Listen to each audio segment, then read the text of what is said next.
يا نفس إن لم تظفري لا تجزعي.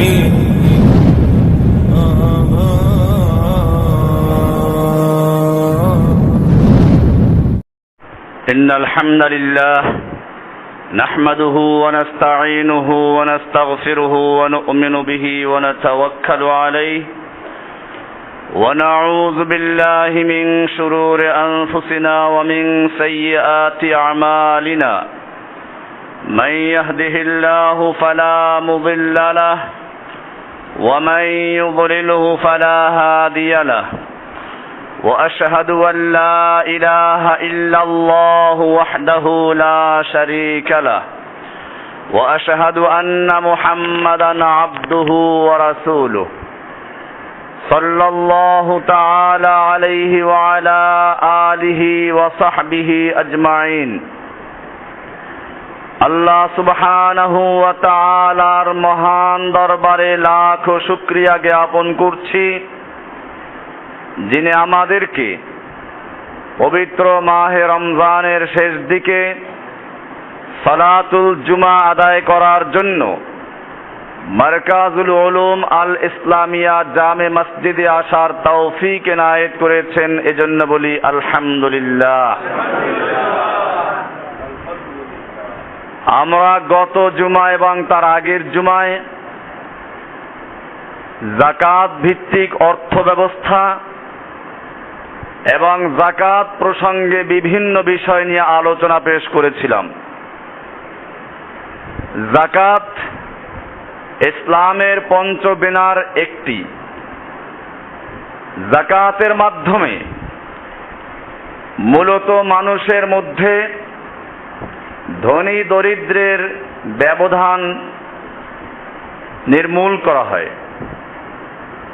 আল্লাহর রাসূল সাল্লাল্লাহু আলাইহি ওয়াসাল্লাম যখন ঘোষণা দিলেন অফি আমওয়ালিহিম হাক্কুন লিস-সাইল ওয়াল মাহরুম, ধনীদের মালের মধ্যে গরিবদের অংশ রয়েছে।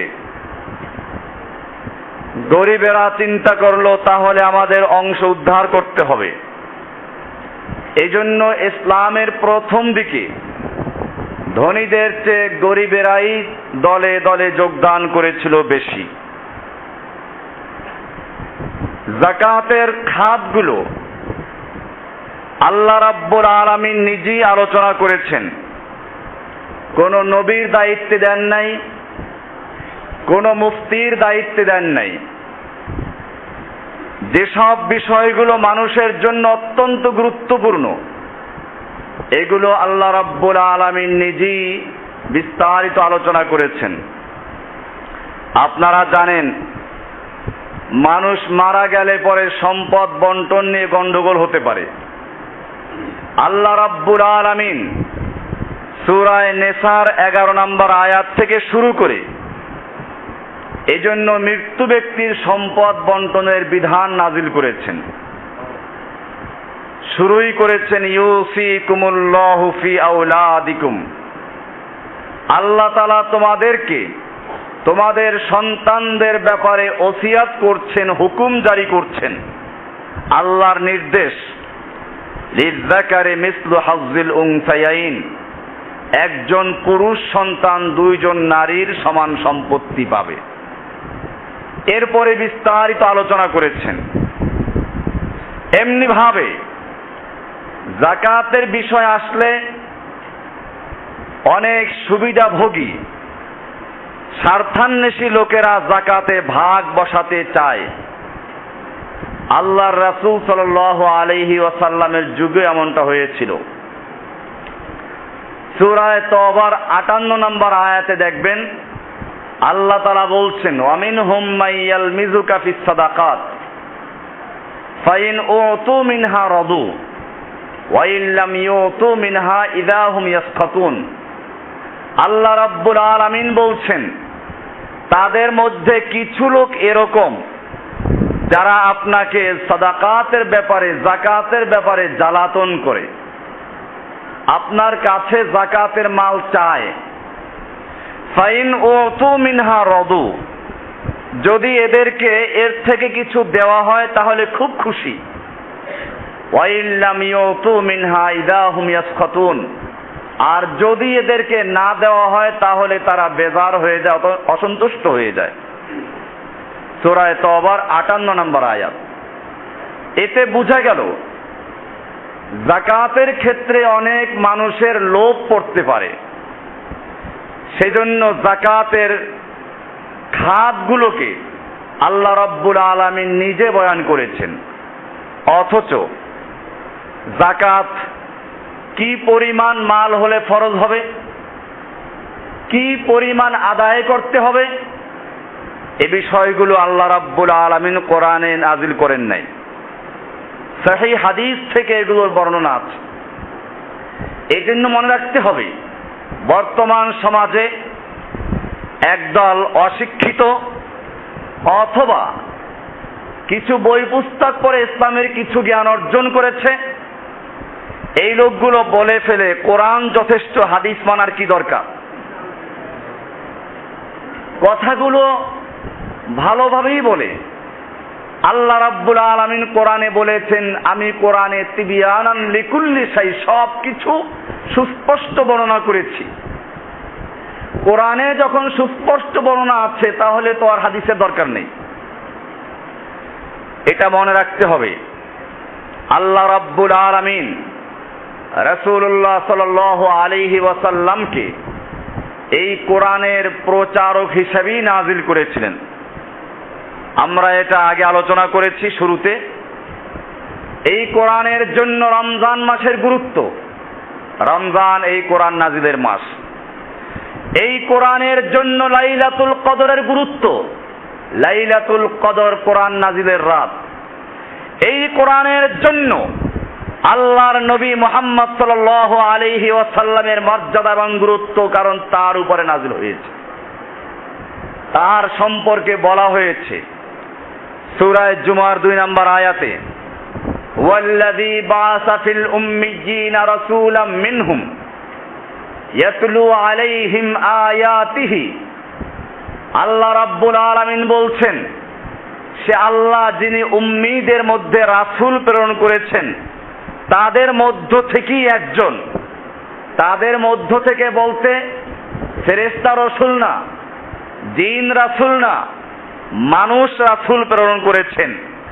কারণ মানুষের মধ্যে থেকে যিনি রাসূল হবেন তিনি মানুষের প্রয়োজন বুঝবেন। এটা নিয়ে অনেক অতি উৎসাহী আশেকে রাসূল, বিশেষ করে পীরদের একটা অংশ মনে করে আল্লাহর রাসূল কি মানুষ ছিলেন? আল্লাহর রাসূল আল্লাহর জাতি নূরের তৈরি, তিনি কি মাটির তৈরি? এসব কথা আলোচনা হয়। আমাদের কিতাবুল আকায়েদে আমি বিস্তারিত লিখে দিয়েছি। মক্কার কুফফারদের একটা অভিযোগ ছিল এটাই, মা লিহাদার রাসূল ইয়াকুলুত তাআম ওয়া ইয়ামশি ফিল আসওয়াক। এ কেমন রাসূল, বাজারে যায়, খাওয়া দাওয়া করে, ওয়া ইয়াকুলুত তাআম, বিয়েও করে, আবার সন্তানও হয়। এ কেমন রাসূল? এদের ধারণা ছিল রাসূল হবেন আল্লাহর কোন সন্তান অথবা ফেরেশতা, মানুষ কেন হবে? আল্লাহ রাব্বুল আলামিন কোরআনে উত্তর দিয়েছেন, হে নবী, আপনি বিশ্ববাসীকে জানিয়ে দিন, যদি পৃথিবীতে ফেরেশতা বিচরণ করত তাহলে আমি ফেরেশতা রাসূল পাঠাতাম। যেহেতু মানুষের জন্য আমি রাসূল প্রেরণ করেছি, মানুষের পেশাব পায়খানা থেকে শুরু করে ব্যক্তি জীবন, পারিবারিক জীবন, রাষ্ট্রীয় জীবন, সামাজিক জীবন, আন্তর্জাতিক জীবন, সব ক্ষেত্রে মানুষের সব প্রয়োজনগুলোতে শিক্ষা দেওয়ার জন্য যিনি মুআল্লিম হবেন, শিক্ষক হবেন, তাকে অবশ্যই মানুষ হতে হবে। মানুষ না হলে পরে ফেরেশতা হলে তার খাওয়া দাওয়ার প্রয়োজন নাই, স্ত্রীর প্রয়োজন নাই, ঘুমের প্রয়োজন নাই, সে মানুষকে এগুলো শিক্ষা দেবে কি করে? এই জন্য মনে রাখতে হবে এগুলো আকীদার বিষয়। আল্লাহর রাসূল সাল্লাল্লাহু আলাইহি ওয়াসাল্লাম বলেছেন, লা তাফরুনি, হে আমার উম্মতরা, তোমরা আমাকে নিয়ে বাড়াবাড়ি করো না। কামা আসরাতিন নাসারা ফি ঈসা ইবনে মারইয়াম, যেমনটা বাড়াবাড়ি করেছিল খ্রিস্টানরা ঈসা ইবনে মারিয়ামকে নিয়ে। তারা ঈসা ইবনে মারিয়ামকে আল্লাহর পুত্র বলেছে। তোমরা আমাকে আল্লাহর পুত্র বা আল্লাহর অংশ বানাবে না, বরং তোমরা বলো আব্দুল্লাহি ওয়া রাসূলুহু, আল্লাহর বান্দা এবং আল্লাহর রাসূল। এই জন্য সোজা বিষয় কালিমাতুশ শাহাদার সাক্ষী দিতে গিয়ে আমরা বলি ওয়া আশহাদু আন্না মুহাম্মাদান আবদুহু, আমি সাক্ষ্য দিচ্ছি মুহাম্মদ সাল্লাল্লাহু আলাইহি সাল্লাম আল্লাহর আব্দ, আল্লাহর গোলাম, আল্লাহর কি ওয়া রাসূলুহু, এবং তার প্রেরিত রাসূল। আল্লাহর গোলাম, তিনি মানুষ। মানুষ তৈরি হয়েছে কি দিয়ে? আল্লাহর রাসূলের বংশ আছে না? আবার সুফিরা এইগুলো গুরুত্ব দেয় বেশি আমাদের চেয়েও। ছোটবেলায় আপনারা মক্তবে পড়েছেন 130 ফরজ, 4 কুরসি 4 ফরজ। এই 4 কুরসি যে 4 ফরজ কি পড়েছিলাম আমি নিজেও বুঝি নাই, যে পড়াইলো সেও বুঝে নাই। এরপরে যখন পড়াশোনার সুযোগ হলো উচ্চ পর্যায়ে, তালাশ করলাম ছোটবেলায় আমাদের মৌলভী সাহেব মুখস্থ করালেন 4 কুরসি 4 ফরজ, 4 মাযহাব 4 ফরজ, আরো জানি কি কি আছে, 4 পীর 4 ফরজ। এটা সেখানে তো খুব এহসান করতে আমাদের উপর, দয়া করছে, এটা ফরজ বানাই দিত। এখন তো বলে পীর ধরা ফরজ। এই 4 কুরসি 4 ফরজ কি অনেক অন্বেষণ করে পাইলাম। আল্লাহর নবীর বাপের নাম কি, দাদার নাম কি, তার দাদার নাম কি, এইগুলো জানা 4 কুরসি এটা ফরজ। এটা কোনো কিতাবে নাই, এগুলো পীর সাহেবদের তৈরি করা ফরজ। যাই হোক, তারপরে আমরা বলি যখন তোমাদের কাছে আল্লাহর নবীর বংশ মুখস্থ করা ফরজ হয়ে গেল, বুঝে গেল আল্লাহর নবীর বংশ ছিল, আল্লাহর নবী যেই বংশের থেকে তৈরি, আল্লাহর নবীর বাপের নাম আব্দুল্লাহ, মানুষ না ফেরেশতা না জিন? তার বাপ আব্দুল মুত্তালিব মানুষ না ফেরেশতা? এইরকম আদম আলাইহিস সালাম পর্যন্ত আল্লাহর নবীর বংশ পরস্পরায় যতগুলো লোক আছে, আব্দুল্লাহ থেকে আদম পর্যন্ত সবগুলো মানুষ। আল্লাহর নবীও মানুষ, মানুষ হিসেবে তিনি আগমন করেছেন। মানুষ মাটি দিয়ে তৈরি, আল্লাহর নবী মাটি দিয়ে তৈরি, কোন আল্লাহর নূর দিয়ে তৈরি না, আল্লাহর অংশ না। আল্লাহর নূর দিয়ে যারা তৈরি মনে করে তা আল্লাহর সঙ্গে শিরকে লিপ্ত আছে। ভাইরা আমার, এই জন্য বলছিলাম অন্য প্রসঙ্গে এসে গেছে, আয়াত সঙ্গে চলে আসলো মিনহুম। আল্লাহর রাসূল খাওয়া দাওয়া করতেন, আল্লাহ রাসূল বাজার করতেন, আল্লাহ রাসূল ঘুমাইতেন, আল্লাহ রাসূল পেশাব পায়খানা করতেন, আল্লাহ রাসূল স্ত্রী ব্যবহার করতেন, উযু গোসল করতেন। এইগুলো মানুষের কাজ না ফেরেশতার কাজ? এগুলো মানুষের কাজ না আল্লাহর কাজ? এটা মনে রাখতে হবে। আল্লাহ রাব্বুল আলামিন আকীদার ক্ষেত্রে কাউকে ছাড় দিবেন না। কোরআনে পরিষ্কার বলা আছে, মানুষ যত অন্যায় করুক, যত গুনাহ করুক, আশা করা যায় এক সময় আল্লাহ তাআলা হয়তো শাস্তি দিয়ে অথবা ক্ষমা করে তাকে জান্নাত দিবেন, যদি শিরিক না করে। আর যদি শিরিক করে, আল্লাহ কোরআনে স্পষ্ট বলেছেন, ইন্নাল্লাহা লা ইয়াগফিরু আন ইউশরাকা বিহি ওয়া ইয়াগফিরু মা দুনা যালিকা লিমান ইয়াশা। আল্লাহর সঙ্গে যে ব্যক্তি শিরিক করবে, আল্লাহ তাআলা তাকে ক্ষমা করবেন না। এছাড়া এর ছোট যত গুনাহ হোক, আল্লাহ তাআলা যার জন্য ইচ্ছে করবেন তাকে ক্ষমা করে দিবেন। কোরআনের আরেক আয়াতে আল্লাহ বলেছেন, ইন্নাহু মান ইউশরিক বিল্লাহি ফাকাদ হাররামাল্লাহু আলাইহিল জান্নাহ। নিশ্চয়ই যে ব্যক্তি আল্লাহর সঙ্গে শিরিক করবে, মান ইউশরিক বিল্লাহি ফাকাদ হাররামাল্লাহু আলাইহিল জান্নাহ, আল্লাহ রাব্বুল আলামিন তার উপরে জান্নাতকে হারাম করে দিয়েছেন। জান্নাতকে হারাম করে দিয়েছেন। কোন পীর বাবা পার করতে পারবে না। কি সুন্দর বলে না? আমি এটা বারবার উত্তর দিয়েছি। দুনিয়ার জজের কাছে গেলে উকিল ধরতে হয়, প্রধানমন্ত্রীর কাছে গেলে, কোন নেতার বা মন্ত্রী এমপির সুপারিশ করতে হয়, আল্লাহর কাছে গেলেও সুপারিশ দরকার। সেটা পীর সাহেবরা ঠিকাদারি নিয়েছে। আমি এটা বারবার বলেছি, দুনিয়ার জজেরা মানুষের গোপন খবর জানে না, সত্য মিথ্যা জানে না, সেই জন্য উকিল নিয়োগ করা হয়। উকিলেরা তর্ক যুক্তি দিয়ে জজের সামনে সত্যকে বের করে দেয়। ওই যুক্তি তর্কের মাধ্যমে, আইনের মাধ্যমে যেটা পাস হয় ওটাকে উনি রায় দিয়ে দেন। আল্লাহর কি কোনো কিছু অজানা আছে যেটা আল্লাহকে পীর সাহেবরা যুক্তি তর্ক দিয়ে বুঝেই দেয়? আল্লাহ তাআলা মুরিদদের খবরগুলো জানেন না, পীর সাহেবরা আল্লাহকে জানায়। উকিল এই সমস্ত ভণ্ডামি। আবার বলে কি প্রধানমন্ত্রীর কাছে গেলে সুপারিশ করা লাগে। ওই বেটা, প্রধানমন্ত্রীর কাছে সুপারিশ লাগে কার? যাকে প্রধানমন্ত্রী চিনে না। প্রধানমন্ত্রীর কাছে মন্ত্রী গেলে সুপারিশ লাগে কারো? কোন এমপি গেলে সুপারিশ লাগে? প্রধানমন্ত্রীর খালু, চাচা, মামু, ভাই, আত্মীয় স্বজন গেলে সুপারিশ লাগে? প্রধানমন্ত্রীর কাছে সুপারিশ লাগে যাকে প্রধানমন্ত্রী চিনে না। আল্লাহ রাব্বুল আলামিন তার বান্দাকে কাউকে চিনে না এমন কোন বান্দা আছে? আল্লাহ রাব্বুল আলামিন তার বান্দাকে, তার সমস্ত মাখলুককে চিনে। আল্লাহ যখন সকলকে চিনে, আল্লাহ সকলের অন্তর খবর জানেন। আল্লাহর কাছে যেতে হলে, আল্লাহর কাছে বলতে হলে তোর মতো ফকির পীরের কোনো প্রয়োজন নাই। কোন পীরকে আল্লাহ তাআলা ঠিকাদারি দেন নাই। তুই যেরকম ফকির, ওই গুনাহগার পাপী লোকটাও ফকির। কোরআনে আল্লাহ স্পষ্ট বলেছেন, এই জন্য খবরদার, এই পীরের মুরিদ যদি কেউ থাকেন তওবা করেন।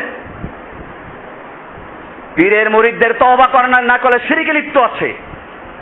কিভাবে শিরকে লিপ্ত আছে?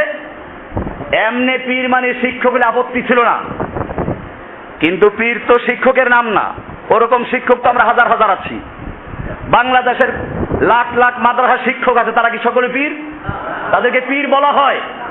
তাহলে বোঝা গেল পীর বলতে সাধারণ শিক্ষকদেরকে বুঝায় না।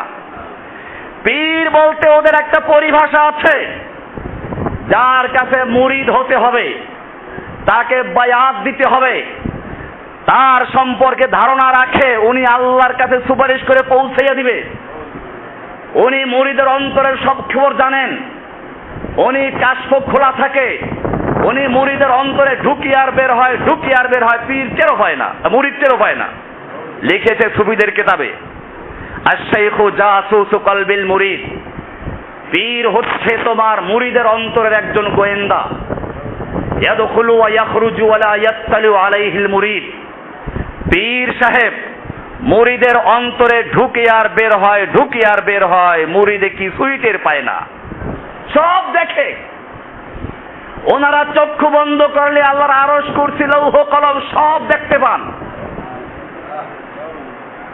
এই সব আজব কাহিনী, এই সব গুণগুলো কার? কামেল পীরে হুকুম করলে শরীয়তের হুকুম মানা লাগে না। আপনারা মনে করতে পারেন এগুলো সব কোনো ভণ্ড পীরদের কথা বলছি না। পীরের মধ্যে কোনো ভণ্ড হক্কানি নাই। সব পীরদের এই আকীদা। চরমনাই পীরের বই রেফারেন্স সহ আমাদের কিতাবে লেখা আছে, দিন কায়েমের সঠিক পথ, ওই পাবেন দোকানে। শেষের দিকে লেখা আছে পীরদের আকীদা, বিস্তারিত লিখে দিয়েছি। ওখানে রেফারেন্স সহ লিখে দিয়েছি কোন বইয়ের কোন পৃষ্ঠা লিখেছে। আশেক মাসুক বই, এছাড়া আরো অনেক বইতে লিখে দিয়েছে চরমনাই পীর সাহেবরা। কামেল পীরের হুকুম হলে শরিয়াতের যদি বিরুদ্ধেও বলে তাও মানতে হবে, নিরাপত্তিতে কোনো আপত্তিও করা যাবে না। এরপরে এক কাহিনী লিখে দিয়েছে, পীর সাহেব বলছে জেনা করতে, টাকা দিয়ে জেনা করতে চলে গেছে, বেশ্যাখানায় পাঠিয়ে জেনা করতে যাও, তাও মানতে হবে। এটা চরমনাই পীরের কাহিনী, তার বইয়ের লেখা কথা। যদি না পাও তাহলে আমাকে ধরো। ওদের লাইব্রেরি আছে বাংলা বাজারে, আলে সাহেব প্রকাশনী, ওখানে সব বই নতুন করে পাওয়া যাবে, ছাপেছে নতুন করে। আশেক মাসুক বইটা খুলে পড়ুন, পরিষ্কার লেখা আছে। এই যদি পীরদের আকীদা হয় তাহলে এই রকম পীর ধরা ওদের বইতে লেখা আছে ফরজ। এটা লিখেছে মাওয়ায়েজে ইসহাকিয়া 55 পৃষ্ঠায়, পীরের কাছে মুরিদ হওয়া ফরজ। আমি বলি এই রকম পীরের কাছে মুরিদ হওয়া ফরজ, তবে আল্লাহকে পাওয়ার জন্য না, শয়তানকে পাওয়ার জন্য। পীর ধরা ফরজ ঠিকই, তবে যেরকম চোর ধরা ফরজ, চোর ধরা যেরকম ফরজ, এরকম পীর ধরাও কি পীর ধরা ফরজ, ঠিকই আছে। ভাইয়েরা আমার, এই জন্য মনে রাখতে হবে, এই পীর মুরিদির ব্যবসায় হাত পড়েছে, এই জন্য আমাদের নামে বদনাম ছড়ায়। আমরা আলেমদের বিরুদ্ধে বলি মিথ্যা কথা। ওলামায়ে হক যারা, কোরআন এবং হাদিসের কথা বলে যারা, সত্যিকার অর্থে আল্লাহর দিকে মানুষকে ডাকে যারা, আমরা তাদের জুতা মাথায় বহন করতে প্রস্তুত। কিন্তু যারা মানুষদেরকে আল্লাহ থেকে গোমরাহ করে, যে সমস্ত আলেমরা মানুষকে বুঝায় আল্লাহকে পাইতে হইলে পীর ছাড়া পাওয়া যাবে না, এরকম যারা আলেম নাম দিয়ে ইসলামের মধ্যে বৈরাগ্যবাদকে ঢুকিয়ে দিয়েছে, যারা ইসলামের এক তরিকা রাসূলের তরিকা বাদ দিয়ে বহু তরিকা চালু করেছে, ওদের প্রত্যেকটা বইতে লেখা আছে বাবারা আল্লাহকে পাওয়ার জন্য কিতাবে লিখেছে 126 তরিকা। কোন কিতাবে লিখেছে? সেই কিতাবটা কোরআন, এই কিতাবটা হাদিস, এই কিতাবগুলো হতে পারে শয়তানের ডায়েরি। প্রত্যেকটা বইতে লিখে দিয়েছে আল্লাহকে পাওয়ার জন্য 126 তরিকা আছে। এর মধ্যে আবার চিশতিয়া সাবেরিয়া তরিকা একেবারে শর্টকাট। শর্টকাট তরিকা চিশতিয়া সাবেরিয়া। চিশতির জন্ম কবে? এই ভারতে কয়েক বছর আগে। তাহলে এইটা যদি শর্টকাট তরিকা হয়, তাহলে এর আগে যত লোক মারা গেছে তারা সব বাঁকা পথে চলে গেছে। সাহাবায়ে কেরাম শর্টকাট তরিকা চিনেন নাই, আল্লাহর রাসূল সাল্লাল্লাহু আলাইহি ওয়াসাল্লাম শর্টকাট তরিকা বাতলাতে পারেন নাই। আল্লাহর রাসূল সাল্লাল্লাহু আলাইহি ওয়াসাল্লাম বলেছেন, মান আতাআনি দাখালাল জান্নাহ, যে ব্যক্তি আমার আনুগত্য করবে সে সোজা জান্নাতে যাবে। তাহলে শর্টকাট তরিকা কি চিশতিয়া সাবেরিয়া না রাসূলের তরিকা? এই লোকগুলোর যখন ব্যবসায় হাত পড়ে গেছে, এরপরে আমাদের নামে তারা নানা নবপ্রচার শুরু করেছে। আমরা ইহুদি খ্রিস্টানদের দালাল। অশিক্ষিত সেই মুরিদগুলোর লজ্জা লাগে না? সব জায়গায় প্রচার করে এরা ইহুদি খ্রিস্টানদের দালাল। ইহুদি খ্রিস্টানদের তো দালাল তারা যারা ইহুদি খ্রিস্টানদের তৈরি করা, আব্রাহাম লিঙ্কনের তৈরি করা গণতন্ত্র নিয়ে নির্বাচনে অংশগ্রহণ করে। দলের নাম ছিল ইসলামী শাসনতন্ত্র আন্দোলন। কুফফাররা বলল শাসনতন্ত্র থাকবে না, কুফফারদেরকে খুশি করার জন্য দলের নামের থেকে ইসলামী শাসনতন্ত্র বাদ দিয়ে কুফফারদেরকে রাজি করাবার জন্য, ইহুদিদেরকে খুশি করাবার জন্য দলের থেকে শাসনতন্ত্র বাদ দিয়ে খালি ইসলামী আন্দোলন নাম দিয়েছে। ইহুদি খ্রিস্টানদের দালাল তারা যারা কোরআন হাদিসের থেকে রাসূলের তরিকা বাদ দিয়ে ইসলামে 126 তরিকা ঢুকিয়ে দিয়েছে। ইহুদি খ্রিস্টানদের দালাল তারা আল্লাহর দেওয়া শরিয়ত, আল্লাহর নবীর আনিত শরিয়তকে বাদ দিয়ে যারা চিশতিয়া, সাবেরিয়া, নকশবন্দিয়া, কাদেরিয়া এই সমস্ত আজে বাজে তরিকা তৈরি করেছে। ইহুদি খ্রিস্টানদের দালাল তারা যারা মদিনার ইসলাম, কোরআন হাদিসের ইসলামকে বাদ দিয়ে চরমনার ইসলাম, সরসিনার ইসলাম, আট্টশির ইসলাম, দেওয়ানবাগির ইসলাম, চন্দ্রবাড়ির ইসলাম, বিভিন্ন অঞ্চলের ইসলাম, আঞ্চলিক ইসলাম প্রতিষ্ঠা করেছে, মদিনার ইসলামকে উৎখাত করে দিয়েছে। ভাইরা আমার, ইহুদি খ্রিস্টানদের দালাল তারা যারা ইহুদি খ্রিস্টানদেরকে খুশি করার জন্য আল্লাহর আনিত কোরআন সুন্নায় বর্ণিত আজকের মুসলিম জাতি নির্যাতিত নিপীড়িত হচ্ছে, তাদের পক্ষে জিহাদের কথা না বলে তাদের বিরুদ্ধে অবস্থান নিয়ে গণতন্ত্রের কথা, গণতন্ত্রকে ইসলামাইজেশন করার জন্য তৈরি হচ্ছে। ইহুদি খ্রিস্টানদের দালাল তারা যাদের ইমাম প্রশিক্ষণের মাঝে এসে আমেরিকার নাচ, আমেরিকার নর্তকী এসে ইসলামিক ফাউন্ডেশনের মতো জায়গায় বসে ব্যালে ডান্স করে গেছে। ইহুদি খ্রিস্টানদের দালাল ঠিক পাও না এখনো? ইহুদি খ্রিস্টানদের দালাল তোমরা যারা মুসলিম জাতিকে দলে দলে ভাগ করেছ, খালি দলে দলে ভাগ করে নাই, মুসলিম জাতির টুপি পর্যন্ত ভাগ করে ফেলেছে। ওই চর্মনার পিঠ দেখবেন 5 কল্লি টুপি পাঠায় যায়, বলে কি 5 কল্লি মানে ইসলামের পাঁচবে না। আল্লাহর নবীর সাহাবীরা বোঝেন নাই এই সমস্ত। এটাকে আমি বলি এক রাখাল 3 মালিকের ছাগল পালতো। ছাগল দেখতে সব একরকম, এই মালিকেরটা ওই মালিকের বাড়ি, ওই মালিকেরটা ওই মালিকের বাড়ি চলে যায়, আর রাখাল ডেলি মার খায়। রাখাল চিন্তা করলে এইরকম মার খাওয়া যায় না প্রতিদিন, প্রত্যেক মালিকের ছাগল আলাদা করতে হবে। এই জন্য এক মালিকের ছাগল কান ফুটা করলো, এটা তুরাবালির ছাগল। আর এক মালিকের ছাগলের নাক ফুটা করলো, এটা গুড়াবালির ছাগল। আর এক মালিকের ছাগলের গায়ে কালার লাগাইলো, এটা অমুকের ছাগল। এখন আর ছাগল চিনতে অসুবিধা নাই। ইহুদি খ্রিস্টানরাও দেখলো এই মুসলিম জাতি যদি একজন ইমামের নেতৃত্বে থাকে, আল্লাহর রাসূল সাল্লাল্লাহু আলাইহি ওয়াসাল্লাম বলেছেন আল ইমামু জুন্নাতুন, ইমাম হচ্ছে ঢাল। ওই ইমামকে বায়াত দিয়ে মুসলিম জাতি অঙ্গীকারের হাত দিয়ে ওই মুসলিম জাতি ঐক্যবদ্ধ থাকবে। এইটা যদি মুসলিম জাতি কোন রকম উদ্ধার করতে পারে, তাহলে পৃথিবীর ইহুদি খ্রিস্টানরা পালাবার জায়গা পর্যন্ত খুঁজে পাবে না। এটা যাতে না করতে পারে, সেই জন্য ইহুদি খ্রিস্টানরা পীর নামক দাজ্জাল তৈরি করে মুসলিম জাতির খেলাফত ব্যবস্থাকে মুসলিম জাতির জাতীয় পর্যায় থেকে উৎখাত করে, রাষ্ট্রীয় পর্যায় থেকে উৎখাত করে পীর মুরিদের মধ্যে ঢুকিয়ে দিয়েছে। এখন পীররা বায়াত নাই, চিশতিয়া, কাদরিয়া, নকশবন্দিয়া হাতে হাত দিয়ে আরেকজনের পিঠে দিয়ে, না পারলে পাগড়ি ছড়াইয়া দিয়া, না হলে লম্বা দড়ি ছড়াই দিয়া তারপরে বায়াত দেওয়া হচ্ছে। এই বায়াত ইসলামে আছে? আল্লাহর নবী এরকম চিশতিয়া, কাদরিয়া, নকশবন্দিয়া বায়াত নিয়েছিলেন।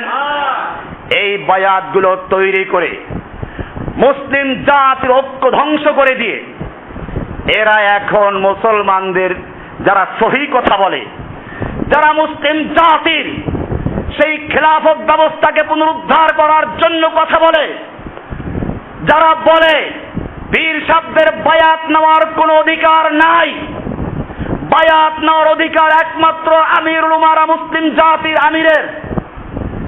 আমার একামতে দিন বই আছে, দিন কায়েমের সঠিক পথ, বায়াতের উপর একটা চ্যাপ্টার আছে, বিস্তারিত দলিল সহ লেখা হয়েছে।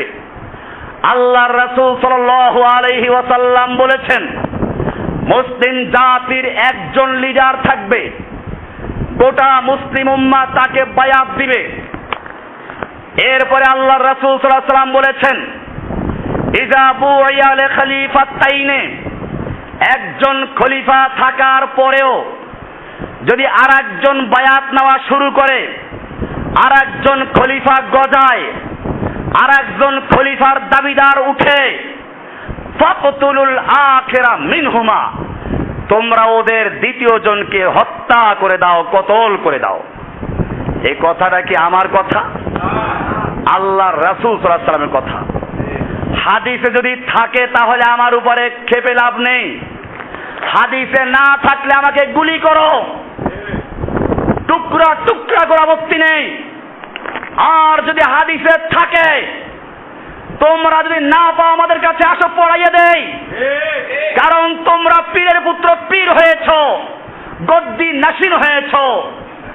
তোমরা যদি হাদিস কোরআন না পড়ে থাকো, আসো আমরা তোমাদের বের করে দেই, পড়াইয়া দেই। এরপরে যে হাদিসের ভিতরে থাকে পাওয়া যায়, তওবা করো, মুরিদদেরকেও বাঁচাও, নিজেও জাহান্নাম থেকে বাঁচাও, মুরিদদেরকেও বাঁচাও। এইরকম তরিকার বায়াত নেওয়ার অধিকার তোমাকে কেউ দেয় নাই। ইসলামিক খেলাফত ব্যবস্থা কায়েম হলে এই সব পীরদেরকে একাত্র করে মাঠে জড়ো করা হবে। এরপরে আল্লাহর নবীর নির্দেশ বাস্তবায়ন করা হবে।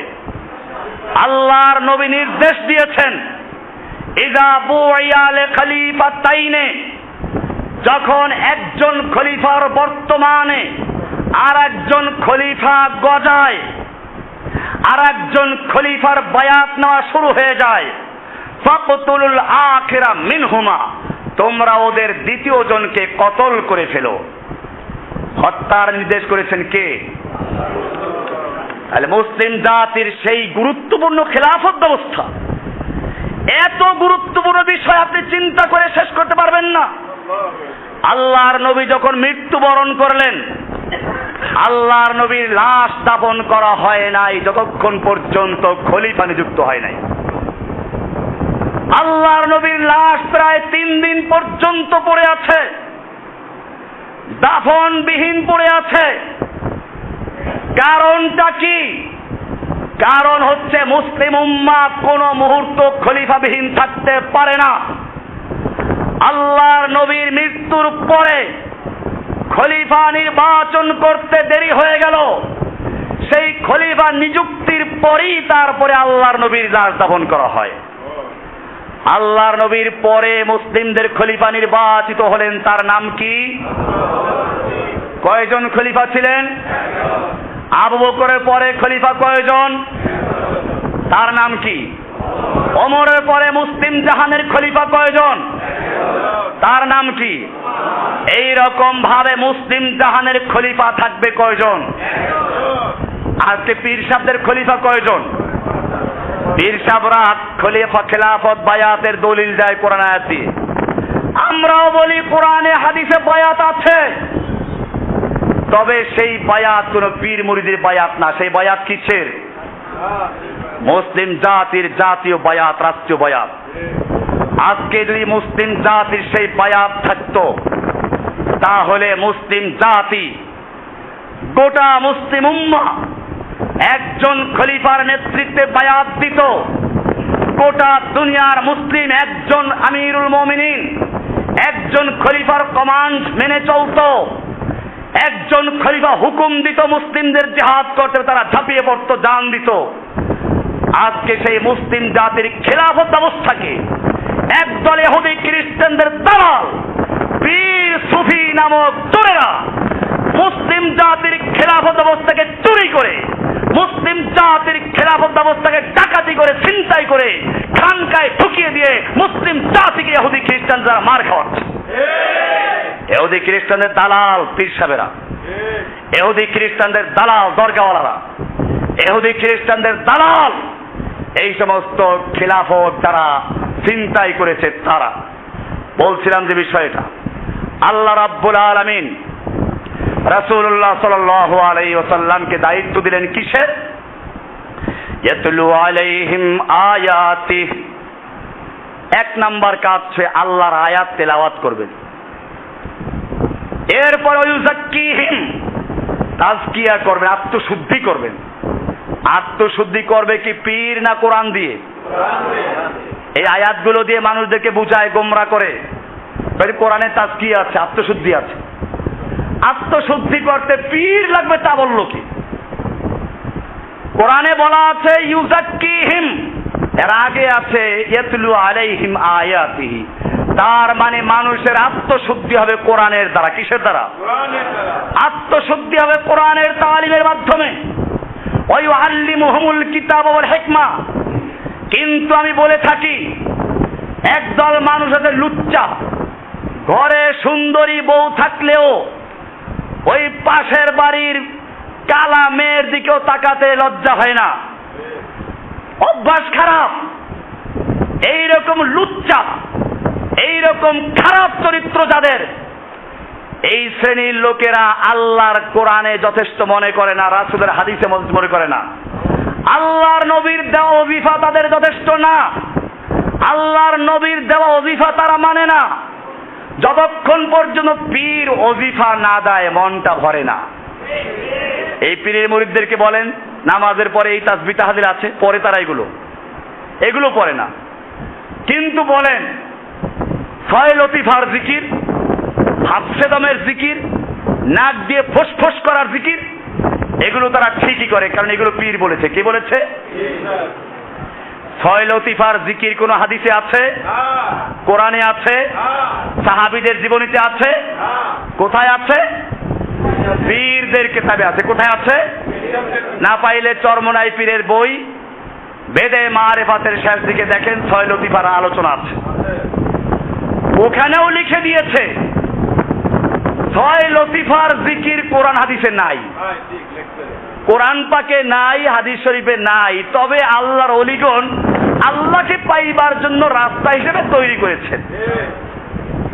এই তৈরি করার আগে যারা মারা গেছে সব আল্লাহকে না পাইয়া মারা গেছে। এই সমস্ত ভণ্ডামি শিক্ষা দেওয়া হয়, আর এতে খুব মজা পায়। ঘাড়ে ঘাড় মিলাইয়া, সুরে সুর মিলাইয়া, তালে তাল মিলাইয়া লাভ দিয়ে ওঠে।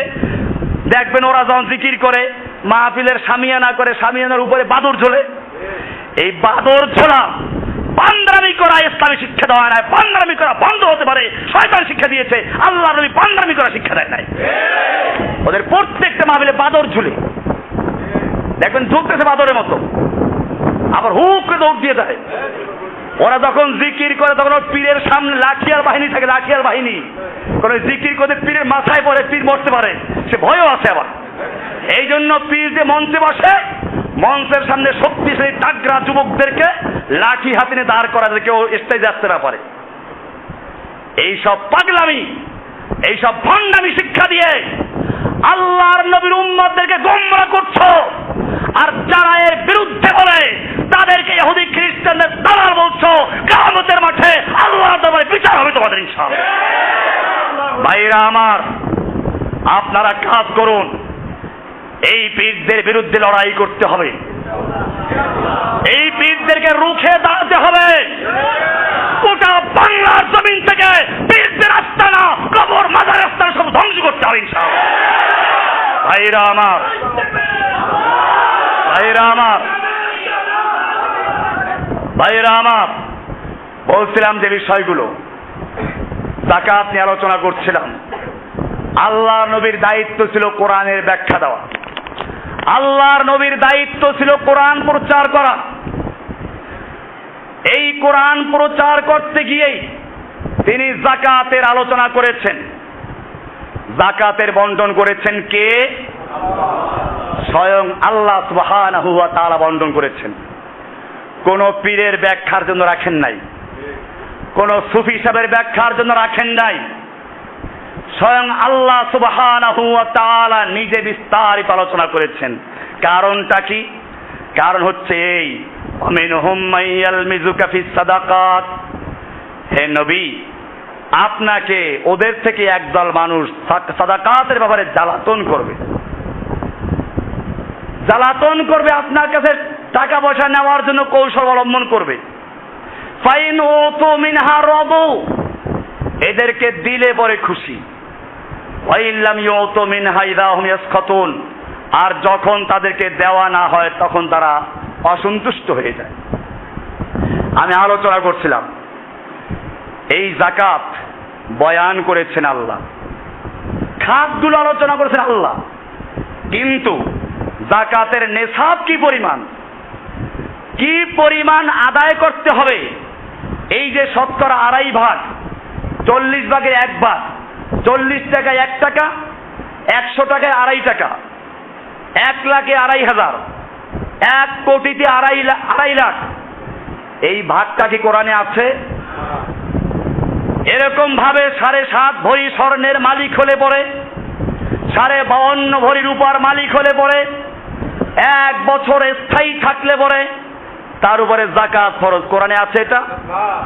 কোরআনে যাকাত ফরজ করা হয়েছে। এগুলো বয়ান করেছে কে? আল্লাহর রাসূল সাল্লাল্লাহু আলাইহি ওয়াসাল্লাম। এখন যদি কোনো ব্যক্তি হাদিস না মানে তাহলে এগুলো মানার কোনো প্রশ্ন আসে? মনে রাখতে হবে। আমি সে কথা আলোচনা করতে অনেক দূরে চলে গেছিলাম। আল্লাহ রাব্বুল আলামিন আল্লাহর রাসূলকে পাঠিয়েছেন কোরআনের ব্যাখ্যাদাতা হিসাবে, লিতুবাইয়িনা লাহুম মা নুযিলা ইলাইহিম।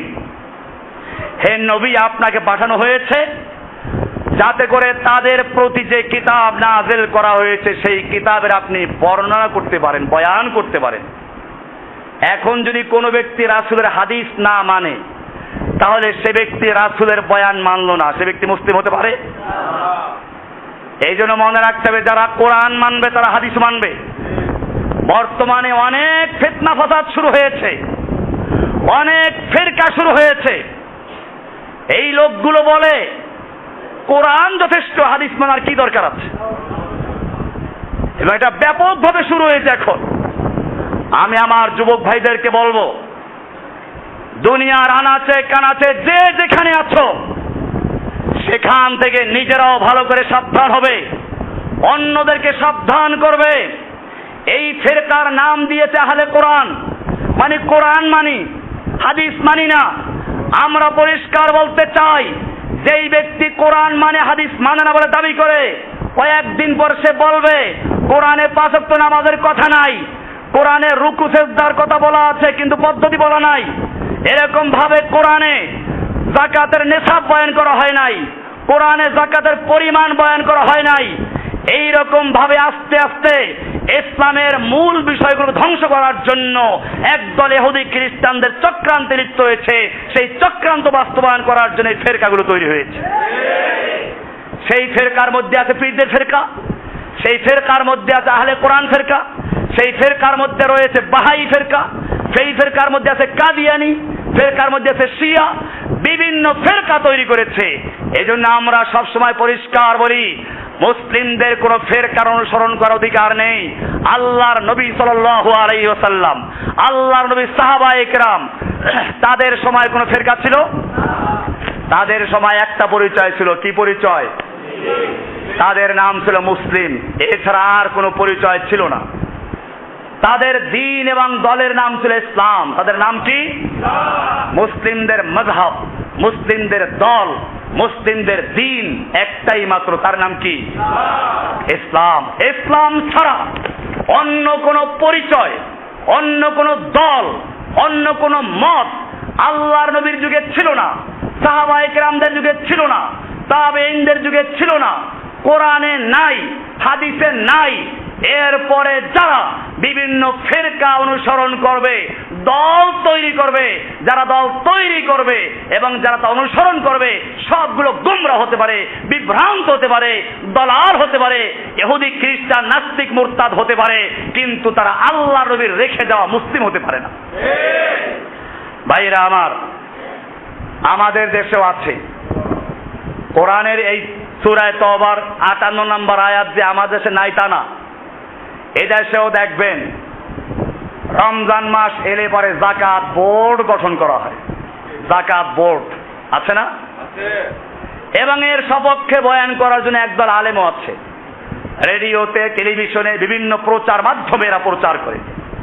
আমি আপনাদেরকে পরিষ্কার বলতে চাই, আসলে যাকাত এইরকম ব্যক্তিগতভাবে দেওয়ার বিষয় না।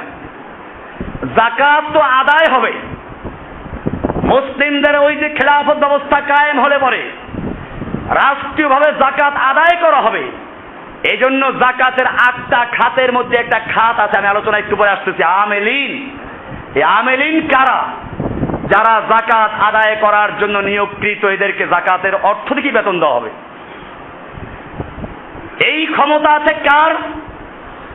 সূরা হজের 22 নম্বর সূরার 41 নম্বর আয়াতে আল্লাহ রাব্বুল আলামিন বলছেন, আল্লাযীনা ইম্মাক্কান্নাহুম ফিল আরদে, মুমিনদের সম্পর্কে বলছেন, তাদেরকে যদি আমি জমিনে খেলাফত ব্যবস্থা কায়েম করার ক্ষমতা দেই, তাদেরকে যদি আমি জমিনে ক্ষমতাবান বানাই, রাষ্ট্রীয় ক্ষমতা তাদের হাতে আসে, তাহলে তারা 4টা কাজ করবে মৌলিকভাবে। কয়টা কাজ? খুব ভালো করে শুনুন। এই 4টা কাজ যারা করবে তাদের ক্ষমতা আছে যাকাত আদায় করার। 4টার 3টার ক্ষমতা নাই, খবরও নাই, কেবল একটা মাঝখান থেকে টানাটানি, কারণ সুবিধাবাদ জিন্দাবাদ। আসুন 4টে কাজ কি? 1 নম্বরে আল্লাহ তাআলা বলছেন আকামুস সালাতা, 1 নম্বর কাজ হলো সালাত কায়েম করবে রাষ্ট্রীয়ভাবে। রাষ্ট্রীয়ভাবে সালাত কায়েম করতে হবে। আযান হয়ে গেল, রাস্তায় কোনো গাড়ি চলবে না, মানুষ হাঁটবে না, সব দোকানপাট বন্ধ হয়ে যাবে, স্বর্ণের দোকান পর্যন্ত খোলা রেখে মানুষ নামাজ পড়তে যাবে, একটা চোর রাস্তা থাকতে পারবে না। আকামুস সালাতা, এর নাম হচ্ছে রাষ্ট্রীয় ক্ষমতায় যখন মুসলিমরা যাবে সালাত কায়েম করা। থানার ওসি ইমামতি করবে, এসপি অফিসে এসপি ইমামতি করবে, এরকম ভাবে ডিসি অফিসের ডিসি ইমামতি করবে, মন্ত্রণালয়ে মন্ত্রী ইমামতি করবে, সচিবালয়ে সচিব ইমামতি করবে, বঙ্গভবনে রাষ্ট্রপতি ইমাম হবে, সংসদে স্পিকার ইমাম হবে। এরকম ভাবে যখন রাষ্ট্রীয়ভাবে সালাত কায়েম হবে, সালাতের মাধ্যমে কলিজার ভিতরে আল্লাহর ভয় ঢুকে যাবে, এরপরে যাকাতের মাল আত্মসাৎ করবে না, এই আমাদের অভয় চলে আসবে। তারপরে দ্বিতীয় নাম্বার কাজ হচ্ছে ওয়া আতাউজ যাকাত, এবারে যাকাত আদায় করবে। আর যদি সালাত কায়েম না করে, সালাতের খবর নেই, অপরদিকে সালাত খালি কায়েম করে না তা না, বিশ্বে বারবার দুর্নীতিতে চ্যাম্পিয়নশিপ অর্জন করে, যারা দুর্নীতিতে বারবার চ্যাম্পিয়ন হয় এদেরকে যাকাত বোর্ড গঠন করার অধিকার ইসলাম দেয় না। এজন্য আল্লাহ প্রথমে শর্ত লাগিয়েছেন, আকামুস সালাতা, সালাত কায়েম করবে, ওয়া আতাউজ যাকাতা, যাকাত আদায় করবে। এবারে যাকাত আদায় করতে পারে, কারণ সালাত কায়েম হয়ে গেছে। এখন আর সে যাকাতের টাকা মারবে না, গরিবের হক নষ্ট করবে না। এবারে বিশ্বাস করতে পারো। 3 নাম্বার কাজ হচ্ছে ওয়া আমারু বিল মারুফ, সৎ কাজের আদেশ করবে রাষ্ট্রীয়ভাবে, তাবলীগওয়ালাদের মতো না। তাবলীগ যারা বলে সৎ কাজের আদেশ, ওইটাকে আদেশ বলেন, ওটাকে অনুরোধ বলে। পরে আদেশ করতে পারে? আদেশ কাকে বলে এটাও পড়তে হবে, উসুলের কিতাব লেখা আছে, এজন্য কিতাব পড়তে হবে। মূর্খদের ইসলামে কোনো স্থান নাই। কোরআনের প্রথম শব্দ লেখা পড়ো, আর আমরা আছি পড়বো না, ফিরে যা বলে শোনো। আমর কাকে বলে শুনুন। উসুলের কিতাব কওমি মাদ্রাসা, আলিয়া মাদ্রাসা, সব কিতাব পড়ো। উসুলুস শাফি, নূরুল আনোয়ার, এগুলো উসুলের কিতাব, পরিষ্কার লেখা আছে আল আমরু কওলুল কাইল লিগাইরিহি আলা সাবিলিল ইস্তিলাই ইফআল, অর্থাৎ ক্ষমতাসীন ব্যক্তি তার অধীনস্থ কোনো ব্যক্তিকে কোনো কাজ করার হুকুম দিলে তাকে বলে আমর, আদেশ। তাকে বলে কি? এই ক্ষমতা কার?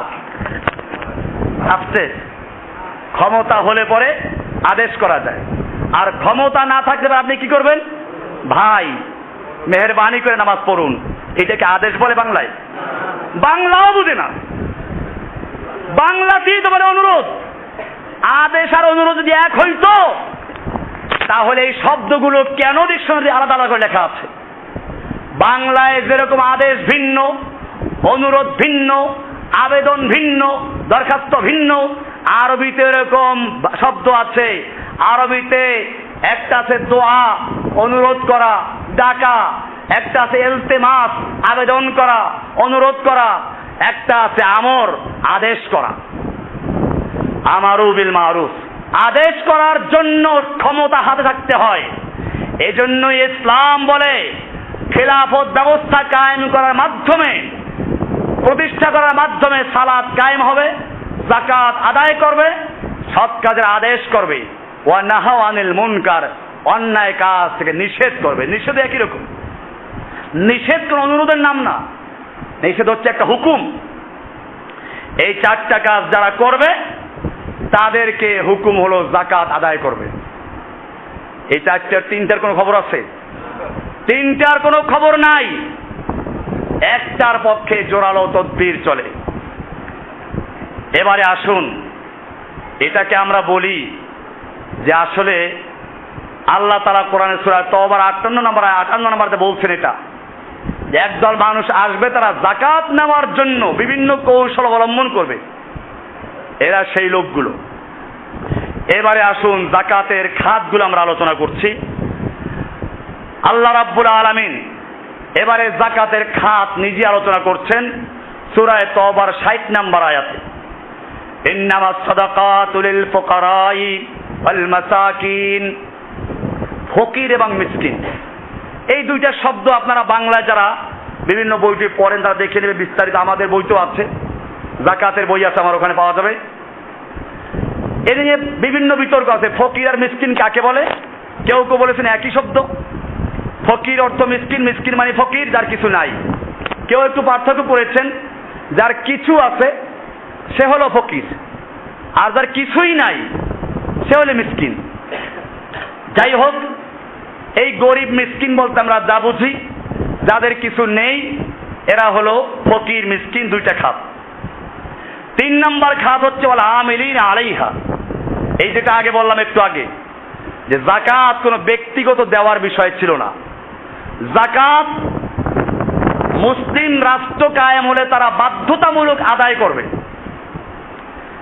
এই আদায় করতে কি যে বিভাগ থাকবে যাকাত আদায়কারীদেরকে বলে আমিলিন। তাদের বেতন, তাদের ওজিফা, বেতন ভাতা সব এই যাকাতের মাল থেকে দিতে হবে। যা 3 নম্বর খাত। ওয়াল মুআল্লাফাতি কুলুবুহুম।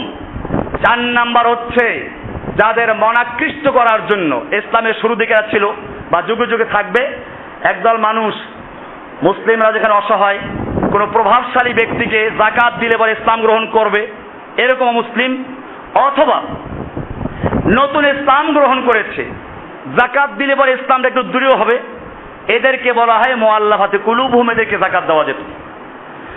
এরপর আফির রিকাব, গোলাম আজাদ করার জন্য। গোলাম ছিল আগে, দাস প্রথা ছিল। মালিকেরা বলতো তুমি 10 লাখ টাকা দিলে স্বাধীন হতে পারবে। এই টাকা দিলে কোত্থেকে? যাকাতের টাকা দিয়ে গোলাম মুক্তি করা যাবে। ইসলাম, এটাই বুঝতে হবে আমাদেরকে ইসলামের সৌন্দর্য। কসমের করলেন, কসম করলে কাফারা আছে। আপনি কসম করলেন, রক্ষা করতে পারেন নাই, আল্লাহর কসম এই কাজটা আমি করব, কিন্তু করেন নাই, কসম ভেঙে গেল। আল্লাহর নামের মর্যাদা আছে, এই কসমের কাফারা আছে। সেই কাফারা বয়ান করতে গিয়ে বলা আছে মিসকিন খাওয়াও, না পারলে মিসকিনদের কাপড় চোপড় দাও, তা না পারলে গোলাম আজাদ করো, গোলাম মুক্তি কর। বউয়ের সাথে জেহার করেছে, বউকে তুলনা করেছে মায়ের মতো, তোমার পিঠটা মায়ের মতো, এটাকে জেহার বলে। এরকম ইলা, তোমার সাথে 4 মাস কথা বলবো না, এই সব কিছুর কাফারা আছে। সেক্ষেত্রেও বিভিন্ন কাফারার মধ্যে একটা আছে গোলাম আজাদ করা। এইরকম ভাবে কেউ ভুলে কাউকে খুন করলো, তার যে কাফারা তার মধ্যেও আছে গোলাম আজাদ করা। গোলাম মুক্তি, ইসলামে গোলাম বানাতে চায় না, মানুষকে মানুষের গোলামির থেকে মুক্ত করতে চায়। আর পীর সাহেবরা মানুষকে পীরের গোলাম বানাতে চায়। আমরাও মানুষদেরকে পীরের গোলামির থেকে মুক্তি করে, মানুষকে মানুষের গোলামি থেকে মুক্তি করে একমাত্র আল্লাহর গোলাম বানাবার জন্য চেষ্টা করছি। আমরা সকলেই গোলাম কার? ইয়্যাকা না'বুদু। আল্লাহ, আমরা কেবলমাত্র তোমারই গোলামি করি। কার গোলামি করি?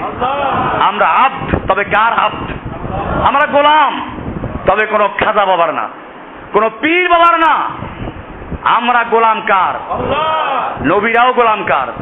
ওয়া আশহাদু আন্না মুহাম্মাদান। সব নবীরা আল্লাহর গোলাম, সব মুমিনরা কার গোলাম? সব মানুষ কার গোলাম? মানুষ সবাইকে আল্লাহ চিনেন না? তা আল্লাহ যদি চিনেন, আমি এটা আগেও বলেছি, প্রধানমন্ত্রীর কাছে গেলে ঠিকই সুপারিশ লাগে, তবে কার জন্য? যাকে প্রধানমন্ত্রী চিনে না তার জন্য। আর প্রধানমন্ত্রী যাদেরকে চিনেন, তার নিজস্ব লোক যারা, তারা যদি প্রধানমন্ত্রীর কাছে কিছু বলতে চায়, কোনো সুপারিশের প্রয়োজন আছে? আল্লাহ কি সবাইকে চিনেন না? সবাইকে জানেন না? তাহলে আল্লাহর কাছে সুপারিশ করার জন্য পীরের দরকার কিসের জন্য? কোরআনে আল্লাহ পরিষ্কার বলেছেন, উদউনি আস্তাজিব লাকুম। ও হে বান্দা, তোমরা আমাকে ডাক দাও, আমি তোমার ডাকে সাড়া দেব। কোনো পীর লাগবে না, কোনো ভাইয়া লাগবে না। খবরদার ভাইয়া মাধ্যম চাও না, তুমি রাত্রে ডাকো আল্লাহকে। রমজান মাস শেষ রাতে উঠে আল্লাহকে ডাকুন। সাড়া দেওয়ার মালিককে। কোন ভাইয়া লাগবে, কোন পীর লাগবে, কোন বুজুর্গ লাগবে? আল্লাহ আপনাকে চিনেন না? আল্লাহ কোরআনে ডাক দিয়ে বলেছেন, ইয়া আইয়ুহান নাস, ও হে লোক সকল, আনতুমুল ফুকারা ইলাল্লাহ, তোমরা সব আল্লাহর দরবারের ফকির। তোমাদের পীর ফকির, মুরিদ ফকির, ইমাম ফকির, মুক্তাদি ফকির, দরগাওয়ালা ফকির, দুর্গাওয়ালা ফকির, মাজারওয়ালা ফকির, সব ফকির। আনতুমুল ফুকারা ইলাল্লাহ, তোমরা সব আল্লাহর দরবারের ফকির। আল্লাহু হুয়াল গনিয়্যুল হামিদ, ধনী একমাত্র কে? আল্লাহ। ধনী একমাত্র কে? যাবো কার কাছে? না ফকিরের কাছে? আমি এই ব্যাখ্যা বহুবার দিয়েছি যে দুনিয়া আল্লাহ কেন ফকির বললেন। দুনিয়ার নিয়ম হচ্ছে একজন ফকির আর একজন ফকিরের কাছে ভিক্ষা চায় না, কারণ জানে আমিও যেরকম ফকির ও সেরকম ফকির, আমার দেবে কি? আল্লাহ রাব্বুল আলামিন সে কথা ইঙ্গিত করেছেন, আনতুমুল ফুকারা ইলাল্লাহ, তোমরা সব আল্লাহর দরবারের ফকির। তুমিও ফকির, তোমার পীরও ফকির।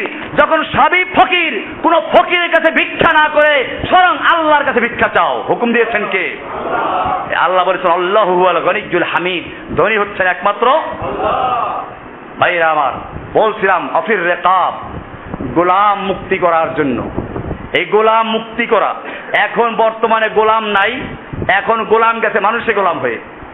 ফকির খেতে পায় না, কিন্তু টাকা পয়সা যা কামাই করে পীর বাবার কাছে নিয়ে হাতিয়ে দিয়ে আসে। পীর সাহেব উঠছে গরিব না ধনী? এই পীরের এক একটা মার্কেট দেখেন না আপনারা? এই চরমনাই পীরে গিয়ে দেখেন, রামপুরা টিভি সেন্টারের বিপরীতে 2টা বিল্ডিং আছে, 2টা বিল্ডিং এর মালিক পীর সাহেব। নূরের চালা হাউজিং আমেরিকান এমবেসির বিপরীতে এর বড় শেয়ার হলো পীর সাহেবের। কত মার্কেট আর কত বিল্ডিং আছে, এরা কত গাড়ি আর বাড়ির মালিক, এদের সম্পত্তি হিসাব করে শেষ করা যাবে না। আর এই ল্যাংটা লুলা না খেয়ে থাকে খয়রাতি ভিখারি মুরিদগুলোকে সব টাকা দিয়েছে, মুরিদদেরকে, পীর সাহেবদেরকে, পীরদেরকে দিয়ে আসে। আমাদের মনে রাখতে হবে, এই লুটেরা, এই ছিনতাইকারীরা যারা ধর্মীয় লেবাস পরে পীর নাম দিয়ে খানকা তৈরি করে, মাজার তৈরি করে মানুষকে ছিনতাই করছে, মানুষদেরকে আল্লাহর গোলামি থেকে মুক্ত করে মানুষের গোলামে পরিণত করেছে, এই সব মানুষদেরকে উদ্ধার করার জন্য আমরা আজকে কাজ করছি আফির রিকাব। আফির রিকাবের মধ্যে আরেকটা খাত আছে বর্তমান যুগের জন্য, যেহেতু গোলাম প্রথা নাই, বন্দি মুক্তি, যারা নির্যাতিত অন্যায়ভাবে যদি কেউ জেলে গিয়ে থাকে এদেরকে মুক্ত করার জন্য এই খাতের যাকাতের টাকা ব্যয় করা যেতে পারে। এমনি ভাবে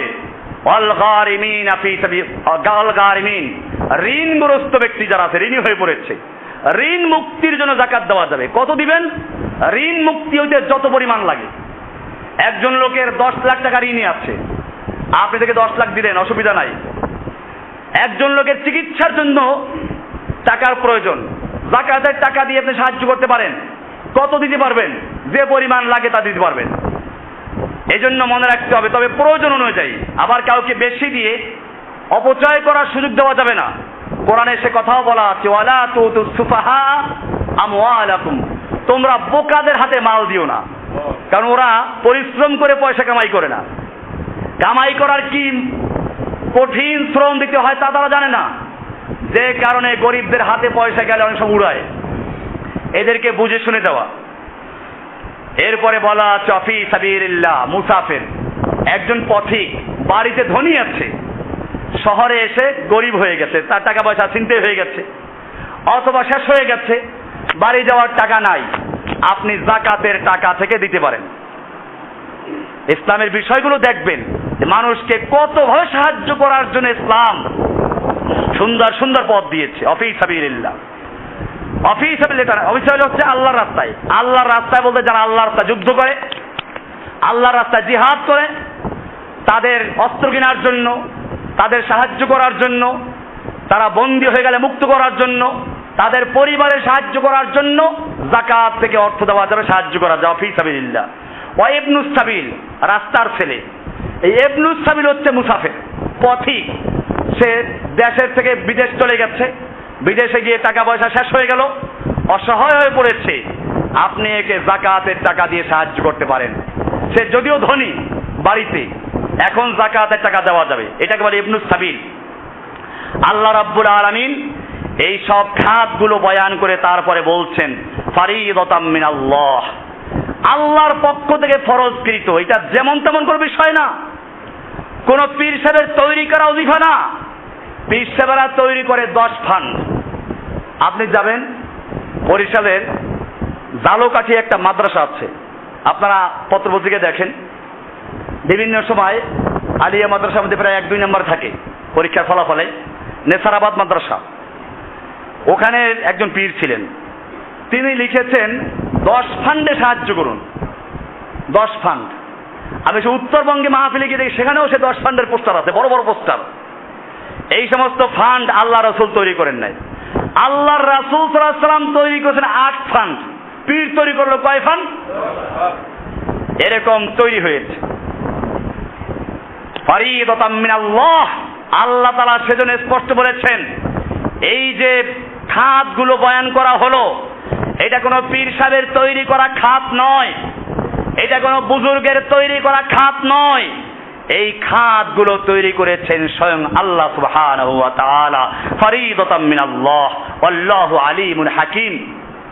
এরপরে আল্লাহ বলছেন আল্লাহ তাআলা বড় জ্ঞানী এবং বড় কৌশলী, আল্লাহ তাআলা জানেন কার কি প্রয়োজন আছে। এই জন্য মনে রাখতে হবে এইভাবে যাকাত গরিবদেরকে আদায় করে দেওয়া, পাওনাদেরকে আদায় করে দেওয়া। যাকাত দেওয়ার ক্ষেত্রে আপনি যাকে দিবেন তাকে বলার দরকার নেই, আপনি জানেন যে অমুক ব্যক্তি যাকাত পাওয়ার উপযুক্ত, আপনি যদি যাকাতের নিয়াত করে তাকে দেন যাকাত আদায় হয়ে যাবে, বলতে হবে না যে তোমাকে যাকাতের টাকা দিলাম, দরকার নাই।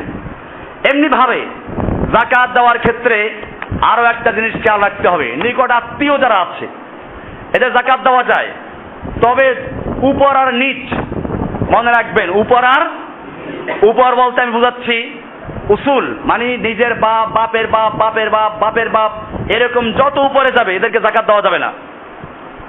নিজের ফুরু শাখা, আপনার থেকে, আপনি যাদের থেকে আসলেন, আপনার থেকে যারা আসলো এদেরকে যাকাত দেওয়া যাবে না। আপনার থেকে বলতে আপনার ছেলে মেয়ে নাতি পুতি এরা, এদের যাকাত দেওয়া যাবে না, এদেরকে অন্য সাহায্য করবেন।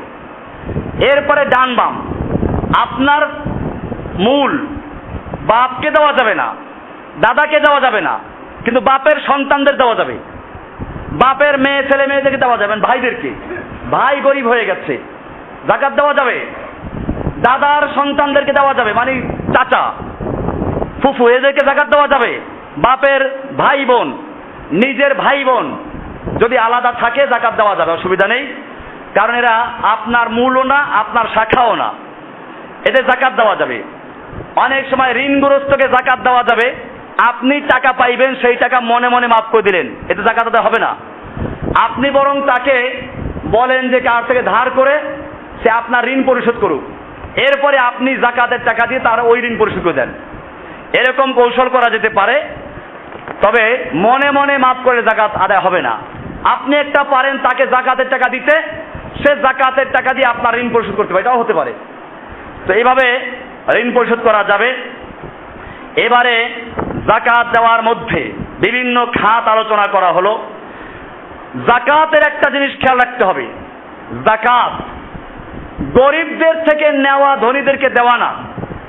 আল্লাহর রাসূল সাল্লাল্লাহু আলাইহি ওয়াসাল্লাম মুআজ বিন জাবাল রাদিয়াল্লাহু তাআলা আনহুকে ইয়ামান যখন বিজয় হলো, মুসলিমদের হাতে আসলো, ইয়ামান দেশের দায়িত্বশীল হিসাবে মুআজ বিন জাবালকে পাঠাচ্ছেন। আল্লাহর নবী সাল্লাল্লাহু আলাইহি ওয়াসাল্লাম বলছেন, তুমি যাদের কাছে যাচ্ছ ওরা আহলে কিতাব, ওরা আল্লাহ মানে, সবকিছু মানে, আসমানি কিতাব মানে, সব জানে, তুমি কিসের দাওয়াত দিবে? এটা আমরা বলি যে আমাদের মধ্যে অমুসলিমদের মধ্যে পার্থক্য কি, আজকে এটা আমাদের দেশের মুসলমান জানে না, অধিকাংশ মুসলিম জানে না। তারা মনে করে মক্কার কাফেররা মুসলমান ছিল না কেন, আল্লাহ বিশ্বাস করতো না। বিষয়টা কি এরকম? আমি এটা বহুবার আলোচনা করেছি, আমার বহু বইতে লেখা আছে, পড়ে নেবেন। কোরআনের আয়াত হাদিস দিয়ে প্রমাণ করেছি মক্কার কাফেররা বিশ্বাস করতো আল্লাহ আছে। ওয়ালা ইন সালতাহুম মান খালাকাহুম লা ইয়াকুলুন্নাল্লাহ, হে নবী আপনি যদি ওদেরকে জিজ্ঞেস করেন কে ওদের সৃষ্টি করেছে, ওরা বলবে আল্লাহ সৃষ্টি করেছে। সৃষ্টিকর্তা আল্লাহ, রিজিক দেওয়ার মালিক আল্লাহ, বৃষ্টি দেওয়ার মালিক আল্লাহ, সব বিশ্বাস করতো। কোরআনে আছে ওয়ালা ইন সালতাহুম মান নাযালা মিনাস সামাই মাআন ফাহিয়া বিহিল আরদা মিন বাদি মাউতিহা লা ইয়াকুলুন্নাল্লাহ, হে নবী আপনি যদি ওদেরকে জিজ্ঞাসা করেন, আবু জাহেলকে, আবু লাহাবকে, উতবাকে, শাইবাকে, মক্কার কুফফারদেরকে জিজ্ঞাসা করেন মান নাযালা মিনাস সামাই মাআন, কে আসমান থেকে পানি বর্ষণ করে, ফাহিয়া বিহিল আরদা মিন বাদি মাউতিহা, অতঃপর সেই পানির মাধ্যমে মৃত্যু জমিনকে, শুকিয়ে চৌচির হয়ে যাওয়া জমিনকে আবার তরুতাজা করেন কে? ফসল উৎপন্ন করার যোগ্যতা দান করেন কে? লায়াকুলুন্নাল্লাহ, তারা বলবে সব করে কি? তাহলে ওরা কাফের কেন? মুআজ বিন জাবালকে আল্লাহর রাসূল বললেন ওরা সব মানে। এজন্য তুমি প্রথম গিয়ে ওদেরকে শিক্ষা দাও শাহাদাতু আল্লা ইলাহা ইল্লাল্লাহ, তাওহীদের শিক্ষা দাও, কারণ তাওহীদ মানে না, ওরা জানে না তাওহীদ কি জিনিস। এই দেশের মানুষ কয়জন জানে তাওহীদ কি জিনিস?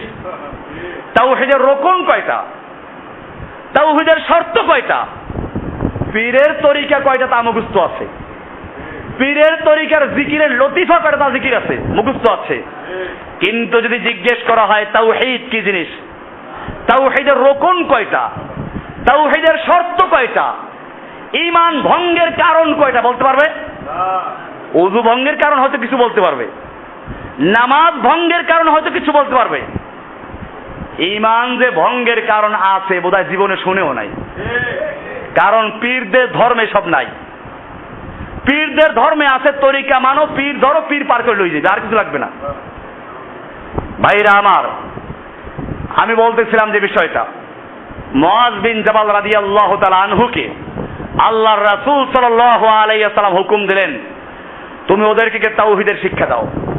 এটা যদি মেনে নেয় তারপরে তাদেরকে জানাও আল্লাহ তাআলা এদের উপরে 5 ওয়াক্ত সালাত ফরজ করেছেন।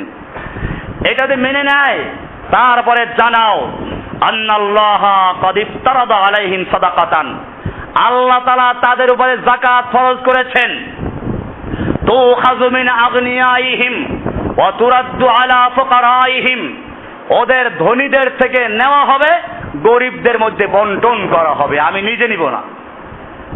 এটাই নিয়ম, ইসলামের শিক্ষা।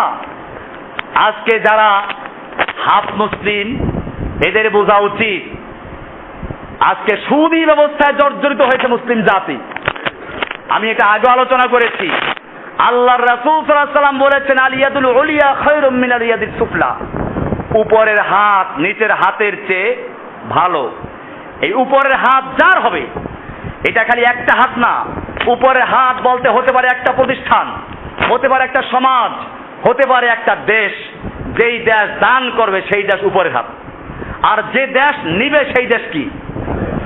এখন মুসলিমরা দাতা দেশগুলোর কাছে হাত পেতে থাকে, উপরের হাত না নিচের হাত? ইহুদি খ্রিস্টান দেয়, ওদের হাত উপরে না নিচের হাত? মুসলিম কোথায় চলে গেল? যেই জাতিকে আল্লাহর নবী শিক্ষা দিলেন আলিয়াদুল উলিয়া খায়রুম মিন আলিয়াদিস সুফলা, উপরের হাত নিচের হাতের চেয়ে ভালো। তোমাদের হাত যেন কখনো নিচে না নামে, তোমাদের হাত থাকবে উপরে দিবে। ইহুদি খ্রিস্টান তোমাদের থেকে নিবে, ওরা ভিক্ষা করবে তোমাদের কাছে। সেই মুসলিম জাতি যাকাত ভিত্তিক অর্থ ব্যবস্থাকে ভুলে গিয়ে সুদ ভিত্তিক অর্থ ব্যবস্থা চালু করে এখন তারা ভিক্ষার হাত দারাজ করে সবসময়।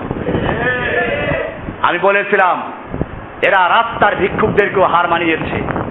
রাস্তার ভিক্ষুকরা ভিক্ষা নেয়, ভিক্ষা দেওয়ার সময় শর্ত দিলে তাকে মানে এরা। আমার দেশে যারা ভিক্ষা দেয় মুসলিম দেশগুলোকে, এই দাতা দেশগুলো এই দেশগুলোকে ভিক্ষা দেওয়ার সময় শর্ত লাগায়, এরপর অনেক সময় আবার ভিক্ষার টাকা কেটেও রেখে দেয়। এই জন্য মনে রাখতে হবে সুদ হচ্ছে ধনীদের থেকে গরিবদের থেকে নেও, ধনীদেরকে দাও। সুদ মানে কি? সুদ মানে হচ্ছে গরিব থেকে নাও, ধনীদেরকে। কেমনে? ব্যাংকে টাকা রাখে ধনীরা না গরিবেরা? ধনীরা। এই ধনীদের টাকা ব্যাংকের মাধ্যমে ঋণ নিল গরিব, গরু কিনলো, হালের গরু, ফসল উৎপন্ন করলো, চাষ করলো, শ্বাস কিনলো, বন্যায় এসে গরুও মরলো, ফসল নষ্ট হলো, গরিব ফতুর হলো। ধনীর সুদ কি মাফ হবে? এবারে ধনীর সুদ দেওয়ার জন্য ওর জমি বিক্রি করো, বউয়ের স্বর্ণ বিক্রি করো, না হলে খেজুর গাছের সঙ্গে বেঁধে টানাও। দেখেন না দৃশ্য? হ্যাঁ, ছবি এসেছে পত্রিকায়। এমনি ভাবে একদিকে গরিব ফতুর হচ্ছে আর ধনীরা ধনী হচ্ছে। এ হলো সুদ। গরিবদের থেকে নেও, ধনীদেরকে। আর যাকাত কাকে বলে? আল্লাহর রাসূল সাল্লাল্লাহু আলাইহি ওয়াসাল্লাম বলছেন তুখাযু মিন আগনিয়াইহিম, ধনীদের থেকে নেও, গরিবদেরকে। সুদের অবস্থা কিরকম? যে টাকায় টাকাটা নেই, একটা গল্প আছে। তো এক গরিব শুনলো টাকা টানে ব্যাংকে চলে গেছে। ব্যাংকের ম্যানেজারের সামনে টাকার স্তূপ, ক্যাশিয়ারের সামনে। সে চিন্তা করলো টাকা টানে, নিজের পকেটে ছিল 10 টাকা, ছুঁড়ে মারলো ওই ক্যাশের টাকার ভিতরে, যে দেখি ওই 10 টাকা ওখান থেকে কিছু টাকা টেনে আনে কিনা। অনেকক্ষণ পর্যন্ত দাঁড়িয়ে আছে, টাকা আসে কিনা। এর মধ্যে গার্ড এসে, পুলিশ এসে ধরলো, ঘাড় চেপে ধরলো, ওই বেটা তুই কি ছিনতাই কেনা টাকা? বলছে স্যার আমি কোনোটাই না। কি দেখছো ওখানে? আমি শুনেছিলাম টাকা টানে, আমার পকেটে 10 টাকা ছিল তাই ওখানে ছুঁড়ে মারলাম। দেখলাম যে টাকা তো চলে গেল, আমার টাকা আনা দূরের কথা, ওই টাকা তো নিজেও ফিরে আসতেছে না। পুলিশ বলল তুমি ঠিকই শুনেছো, টাকা টানে, তবে বেশি টাকায় কম টাকা টানে, কম টাকায় বেশি টাকা টানে না।